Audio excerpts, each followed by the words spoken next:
আন-নাফখা ওয়াল বাস, মানে সিংহায় ফুৎকার এবং পুনরুত্থান। সিংহার মধ্যে ফুৎকার হবে আর পুনরুত্থান হবে। সিংহায় ফুৎকারটা কয়বার হবে? সিংহায় ফুৎকার হবে 3 বার। প্রথমবারের নাম হলো নাফখাতুল ফাজা, দ্বিতীয়বারের নাম হলো নাফখাতুস সাক, তৃতীয়বারের নাম হলো নাফখাতুল কিয়াম লিরাব্বিল আলামিন। প্রথমবারের ফুৎকারে মানুষের মধ্যে ভীতির সঞ্চার হবে, ভয় পেয়ে যাবে। দ্বিতীয়বারের ফুৎকারে সমস্ত মানুষ বেহুঁশ হয়ে যাবে। তৃতীয়বারের ফুৎকারে মাটির নিচে যত মানুষ আছে সমস্ত মানুষ কিয়াম করে ফেলবে, দাঁড়ায় যাবে।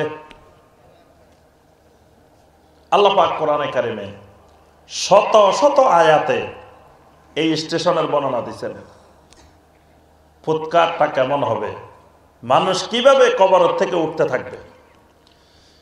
ইজা জুলজিলাতিল আরদু জিলজালাহা ওয়া আখরাজাতিল আরদু আসকালাহা ওয়া ক্বালাল ইনসানু মা লাহা ইয়াওমাইযিন তুহাদ্দিসু আখবারাহা। সুবহানাল্লাহ। জমিনের ভিতরে কম্পন তৈরি হয়ে যাবে, জালজালা তৈরি হয়ে যাবে। জমিন তার পেটের ভিতরে যা কিছু আছে সব বের করে দিবে। মানুষেরা বলা বলি করবে, কি হইল রে, হায় আজকে কি হইল। ইয়াওমাইযিন তুহাদ্দিসু আখবারাহা, জমিন সমস্ত খবর সব কিছু সেদিন বর্ণনা করে দিবে। সুবহানাল্লাহ। সব মানুষ মাটির নিচ থেকে উঠা শুরু হয়ে যাবে। এটার নাম বাস, পুনরুত্থান। আর উঠে উঠে কি বলবে?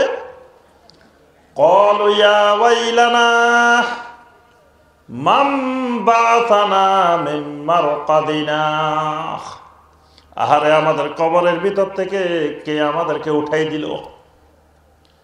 যারা জান্নাতি মানুষ তারা বলবে, আহারে একটু ঘুমাইছিলাম মাত্র, বেশিক্ষণ হয় নাই, এই অল্প সময় পরে কে জাগাই দিল রে আমাদেরকে। আল্লাহর পক্ষ থেকে তখন ঘোষণা হবে, হাদা মা ওয়া'দার রহমান ওয়া সাদাকাল মুরসালুন।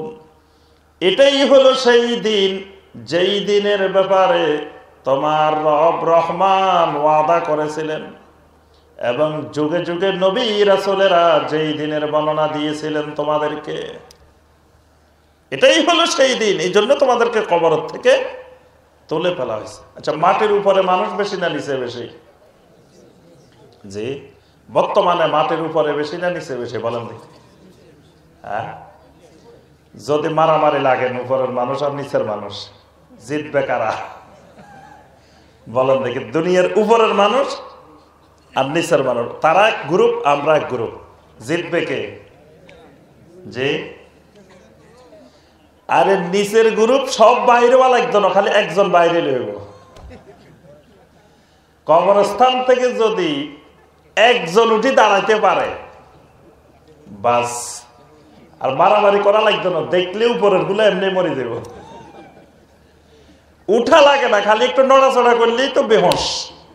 সেখানে যদি কবরের থেকে উঠতে পারে একজন, তাহলে তো উপরের গুলো এমনি মারা যাবে।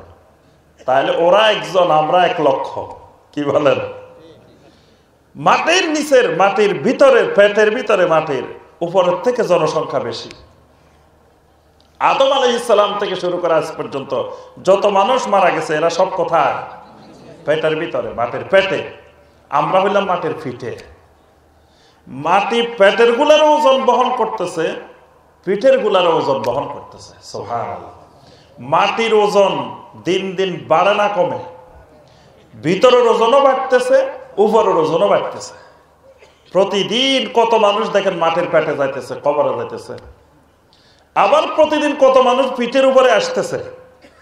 তাহলে প্রতিদিন কিন্তু জমিনের ওজন বাড়তেই আছে, বাড়তেই আছে, বাড়তেই আছে। পেটের ওজনও বাড়তেছে, পিঠের ওজনও বাড়তেছে। সুবহানাল্লাহ। তাহলে কিয়ামতের ময়দানে 2 নম্বর যে স্টেশন, এখানে আমরা সবাই কবরের থেকে কি করব? উঠে যাবো। সেদিন ব্যাকে আমি নাই। সেদিন কেউ ব্যাকে আমি না, সবাই কি কে আমি। বসার কোনো জায়গা নাই, সব দাঁড়ায় থাকতে হইব। এই জন্য নামও হইল ইয়াউমুল কিয়ামা, দাঁড়ায় থাকার দিন, বসার জায়গা নেই।